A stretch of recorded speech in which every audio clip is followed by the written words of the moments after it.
ಈ ರೀತಿ ಅಪರೂಪದ ಚಾಮುಂಡೇಶ್ವರಿ ವಿಗ್ರಹ ಇಡೀ ಭಾರತದಲ್ಲಿ ಈ ಜಾಗದಲ್ಲಿ ಬಿಟ್ಟರೆ ಬೇರೆ ಕಡೆ ನಮಗೆ ನೋಡೋಕೆ ಎಲ್ಲೂ ಸಿಗಲ್ಲ. ಇದು ಶಿವಮೊಗ್ಗ ಜಿಲ್ಲೆ ಸಾಗರ ತಾಲೂಕು ಜೋಗದ ಹತ್ತಿರ ಇರುವ ಏಕಶಿಲ ದ್ವಿಮುಖ ಚಾಮುಂಡೇಶ್ವರಿ ದೇವಾಲಯದ ಇದರ ವಿಶೇಷತೆ ಏನು ಅಂದರೆ, ಈ ಏಕಶಿಲ ಮೂರ್ತಿಗೆ ಎರಡು ಮುಖಗಳು ಇವೆ. ಅಂದರೆ ಪೂರ್ವದಲ್ಲಿ ಒಂದು ಮುಖ, ಹಾಗೆಯೇ ಪಶ್ಚಿಮದಲ್ಲಿ ಒಂದು ಮುಖ ಕೆತ್ತಿದ್ದಾರೆ.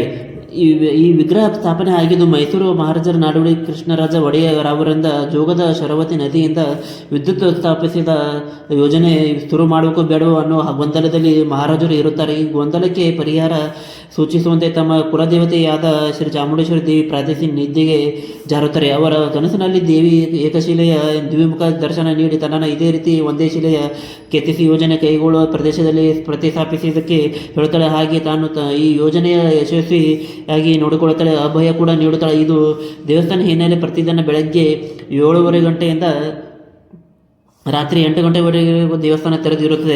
ಜೋಗಪಾಲಸರಿಂದ 2 ಕಿಲೋಮೀಟರ್ ದೂರದಲ್ಲಿದೆ. ಇಡೀ ರಾಜ್ಯಕ್ಕೆ ಬೆಳಕನ್ನು ನೀಡುತ್ತಾ ಎಲ್ಲರನ್ನೂ ರಕ್ಷಿಸುತ್ತಾ ಈ ತಾಯಿನನ್ನು ನಮ್ಮ ಜೀವನದಲ್ಲಿ ಒಂದು ಸಲನಾದರೂ ಹೋಗಲೇಬೇಕು. ಜೋಗಪಾಲ್ಸ್ ಕಡೆ ಬಂದರೆ ಈ ದೇವಸ್ಥಾನ ವಿಸಿಟ್ ಮಾಡೋದು ಮರಿಬೇಡಿ. ಧನ್ಯವಾದಗಳು.